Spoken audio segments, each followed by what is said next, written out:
From the BzG studio in the Mission Dolores district, right in the heart of San Francisco, it's BzG News with Barrett Courtney.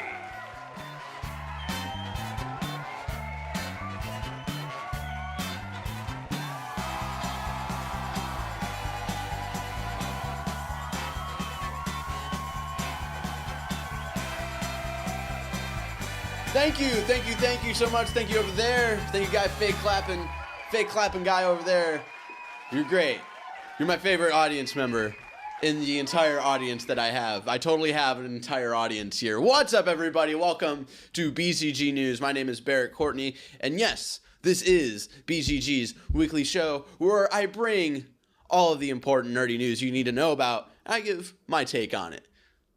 You might be wondering, is this the same exact BzG News that has the phenomenal best intro video to any internet video series of all time?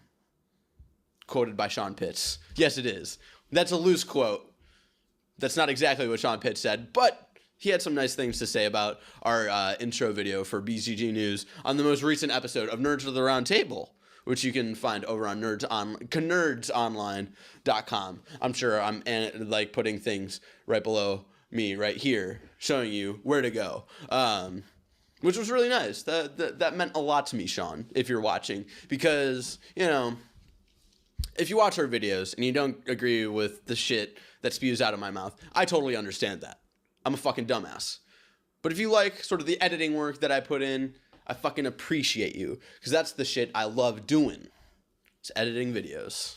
Anyway, enough about how much Sean Pitts loves this show. Let's get into the nerdy news you care about. The most important and substantial news this week, it has been officially confirmed by WB and Ben Affleck that Batman will be getting his own solo film, with Affleck attached to star and direct. WB has also stated that Affleck is currently writing a draft for the film, but no date or other casting has been released. Now, this is a step in the right direction for the DC Cinematic Universe. I know I've talked a lot about it in our review for Batman v Superman. I even wrote like a little piece on our BzG blog about the future of DC movies, and this is a step in the right direction.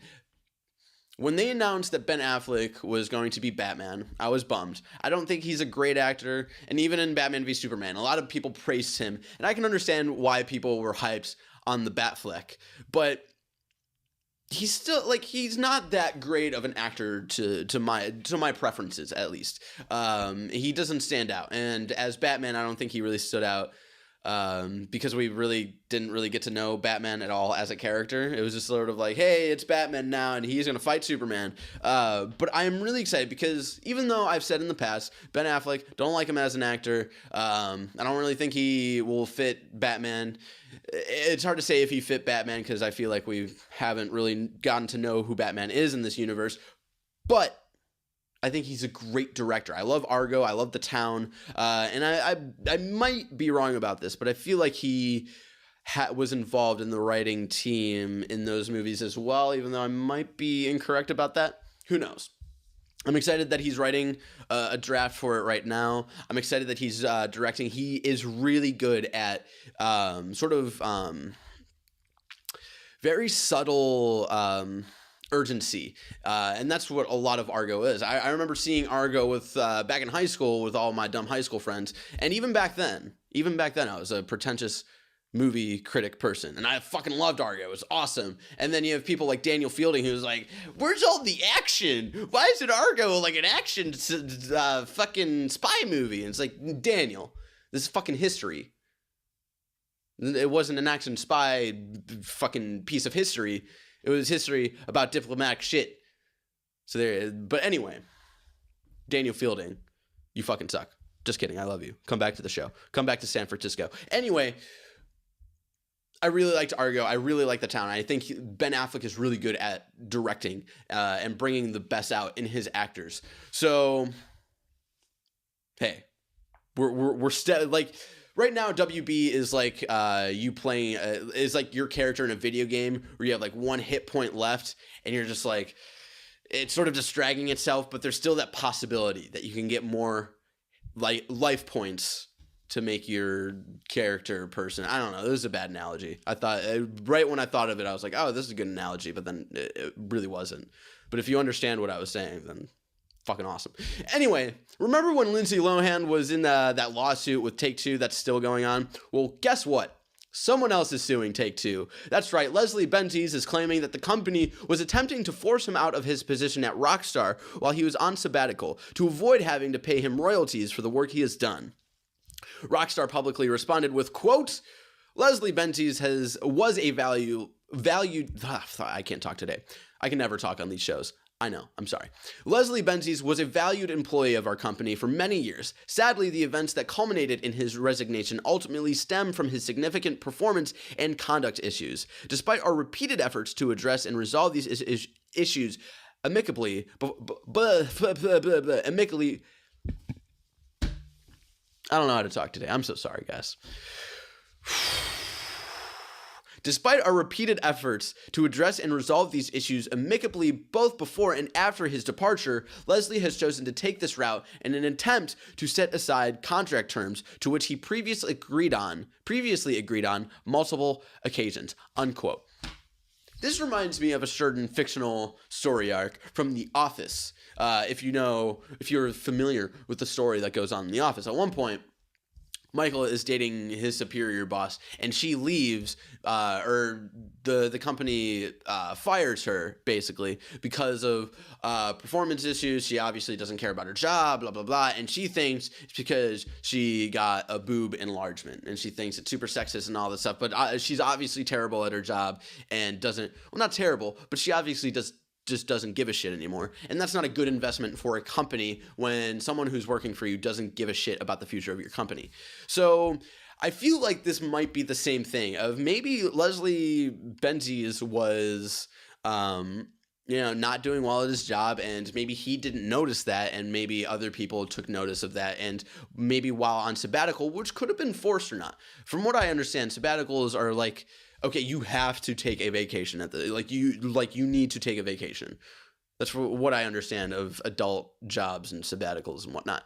But anyway, they probably had him go on the sabbatical, and while he was away, they could talk about openly, like, hey, like, what do you guys think of his performance and all this stuff? And he probably just saw it as, oh, they're trying to push me away just so they could, like, push me out. They're trying to make me go on sabbatical so they could conveniently drop me while I'm away. But we don't know the full story, of course. But I think this is a case of they sent him on sabbatical, and they talked about his performance amongst each other, and talked about whether if he was viable for the future of the company, which they obviously decided that he wasn't. And of course, he's concerned about money and all that good stuff, which sucks on both sides. Again, we don't know the full story. We don't know really what's going on, but I honestly see this as possibly someone who might not be able to see the full story because they're so deep involved and emotionally attached to what's going on. So some more interesting Take-Two news. I will probably be reporting more on it as it develops. Anyway, remember when LucasArts was trying to re-release all the Star Wars movies in 3D? Wasn't that dumb? Well, guess what?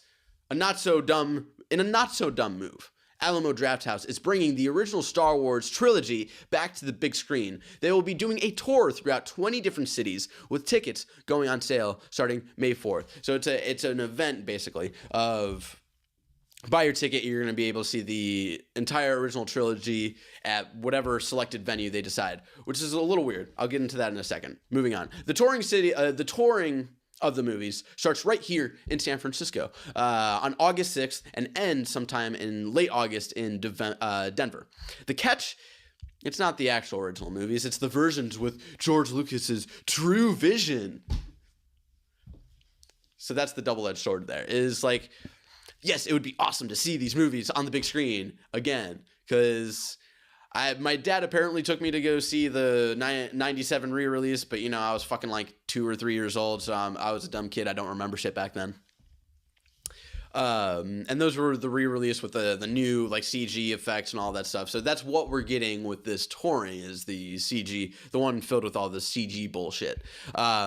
So if you're a Star Wars purist like my dad, you probably won't be going to see this because my dad is all for the original edited versions, not this fucking new shit. And I am sort of part of that side too. Like I was watching through the original trilogy recently with the new edits, and I was like, God, this is awful. Why do I have this dumb character singing at me nonsense in Return of the Jedi? I don't give a shit. It didn't add to the story. But it's just the little taste of opportunity of being able to watch the original trilogy in theaters again. And here's the weird thing is Alamo Drafthouse, if you don't know, great theater company, basically. They have a theater here in San Francisco. I haven't been to it yet, but I really want to. I don't know what I want to see there. I'm like anticipating. I'm like, okay, this is going to be a really cool experience for me. I got to see a really good movie there. So I'm holding off on my first Alamo Drafthouse experience. But the weird thing is, in San Francisco, they're not showing these original movies at the Alamo Drafthouse. They're showing it at the Warfield, which is like a music hall, basically. So it's a little weird, that decision. But whatever. If you have never seen the original trilogy in big screen, I would say go see it, even if it is the bullshit CG versions, whatever. I probably will. I'm going to bitch and complain about it for the next month, but I'll probably buy my ticket when May 4th comes around, Star Wars Day. So, I don't know. Some cool news for you.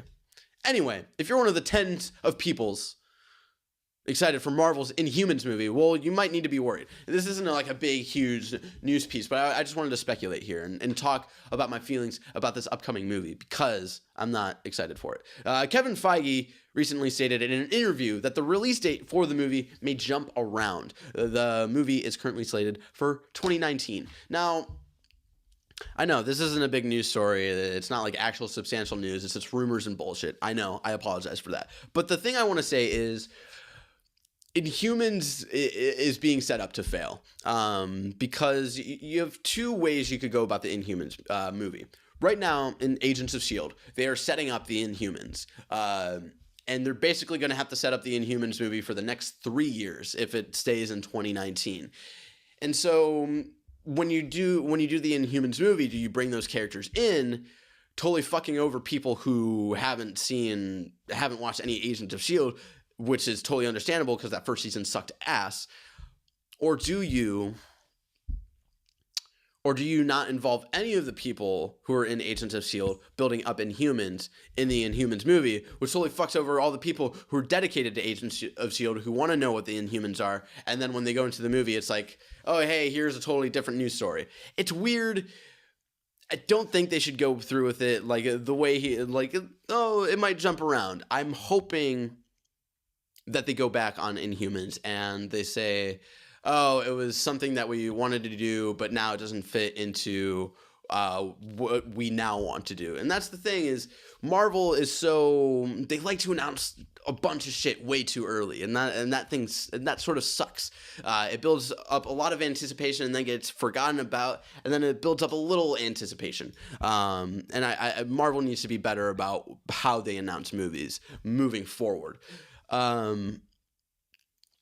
So I hope they go back on the Inhumans movie. I hope they don't do it because it's obviously they really want an X-Men movie, and that Inhumans is like the closest thing they can get to it, especially how they're setting up Inhumans and Agents of S.H.I.E.L.D. So that's sort of just my 2 cents. I know it's not like a big news thing, but I just wanted to talk about my thoughts and feelings on Inhumans because probably everybody forgot about it, which they should. Anyway, Mega Man, you're getting a cartoon. No, you did not hear me incorrectly. Capcom recently announced that they are partnering with the good folks from Man of Action Entertainment, the people behind Ben 10 and Generation Rex, for a Mega Man TV series that will be released sometime in 2017. Now, I think this was originally announced last year, but we're starting to see actual development of the story. So it's cool. I remember actually really liking Ben 10 and the way that story was told. And even though it was like dumb, silly 10-year-old boy in middle school, like bullshit, of like, oh yeah, he turns into like different alien monsters or whatnot, and it's super cool.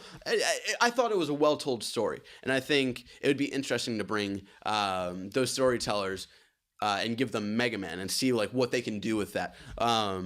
It'll be interesting to see whether or not, because both of these shows I think are associated with Cartoon Network, but they didn't say where it would be airing on. They have yet to announce that. So it'll be weird if it's like maybe it's like an episode on like their website that they stream every week, or possibly maybe they go Netflix. Maybe they go the Netflix route, which would be interesting. And maybe they didn't say that because maybe they don't have all the contracts signed or everything for it to be on Netflix or whatever. So I think this is really cool, not only for Mega Man fans or whatever, but also just like the way the future of TV shows might be announced and distributed of, hey, we're doing something and it's not going to be on cable network. It's going to be streaming services and whatnot. And I think that sort of is a small way to pave the road for future TV formatted shows. So there you go. Mega Man show. Anyway, if you're like me and predicted that a Guardians of the Galaxy and Avengers team-up was inevitable, well, listen to this shit. Anthony and Joe Russos, the directors of Captain America 2, Captain America Civil War, and Avengers, the upcoming Avengers Infinity War, have confirmed that Star-Lord will have an appearance in Avengers Infinity War. However, the rest of the team has not been confirmed. Before that, though, Star-Lord is definitely returning in the Guardians sequel, which is slated for release on May 5th. 2017, while the follow-up to Avengers Age of Ultron is still a couple of years away with a 2018 release window. This is really cool. I know the director of the original Guardians of the Galaxy said like, oh no, they're going to be their own thing and whatnot, but the way that they're setting up Thanos and how he is integrated into every movie, it's inevitable that Guardians are going to have to meet the Avengers at one point. So I think this is really cool. I think this, and I don't think you need to do much further than that. You know, you have your slight. I don't even think he needs to be. I would like to see him more than just a cameo. I think you have like your slight team up, and then after the Infinity War, they just sort of go back into their own shit. You know, you get Guardians of the Galaxy 3, you get the new Avengers, which will probably be Spider-Man, Doctor Strange, Black Panther, and Captain Marvel. So really cool news. I'm excited to not only see Infinity War, but Guardians of the Galaxy. I'm just ready for more of that part of the universe, as I am sure you are too.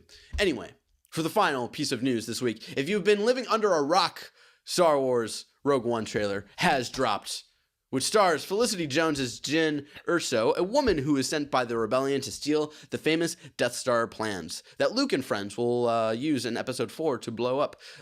This isn't really the news, though. Like, of course, yes, this came out. Great, fucking dandy. What's the actual news? Of course, a bunch of reactions and speculation came following. Our reaction might be in the next episode of Talking Shit. You should probably check it out next week. One major theory that has come out of this trailer has been debunked by Daisy Ridley. People have been theorizing that Jyn Erso is the true mother of Rey, but Ridley said, quote, "I'm not being funny, you guys, but just because she's white and got brown hair, it doesn't mean she's my mom," unquote. I honestly really think that this Star Wars story really needs to stay away from the main story that's currently going on. If you have this Jyn Erso, who's the real mom of Rey, it's just that convenient, like, oh, hey, all of these movies are sort of like about this one group of people. I think that would sort of ruin the essence of Rogue One. If you tie Rogue One into the main trilogy, like, let's say your average Star Wars person who isn't like a huge fan, but will go see the main movies. Let's say they don't see Rogue One because they're like, okay, that's a little too much. Like, I just want to wait for Episode 8. What if they, do this in Episode 8 where they reveal that Jyn Erso is fucking Rey's mom, and people who didn't go to see Rogue One were like, who the fuck was that? So I honestly think you shouldn't have to make people go see every single movie. If they want to just see the new trilogy and have the new trilogy make sense, let them do that. If they want to watch everything, that's cool, but I don't think it should play into each other that much. So yeah, just my 2 thoughts, my 2 cents. We'll have more reactions on the next episode of Talking Shit. It's actually the first topic, so this next coming Monday, you should check it out. But if you want to get it early, you can always go to patreon.com/BzG. You get the full episode tomorrow on Saturday. So there you go. Ladies and gentlemen, that was all the news that we had for this week. But before we go, we have a returning segment that I really enjoy. It is Hankering Henry, where I, for some reason, ask Henry Montiero for sexual advice. Henry, are you ready for your question this week? I am ready for the lovemaking. Henry, how do you initiate role play? So the way that you initiate role play is at first you find your favorite movie. Maybe you really like The Hobbit. Maybe you really like a movie that's better than The Hobbit. And then what you do is you go to your significant other and go like, hey, do you mind if you wear Gimli's beard? And then she'll probably go no. and then that's the end of it. And that's how you initiate role play? Cool. Well, thank you so much for that advice. Thank you. And with that being said, thank you guys so much for joining us for another episode of BzG News. Remember, BzG News goes up every Friday at 9 a.m. Pacific Standard Time. Of course, this is the weekly news show for BzG. This has the best intro video ever of all time, loosely quoted by Sean Pitts. Thank you guys so much for joining us. Until next time, stay nerdy. Thank you. Thank you so much. Thank you.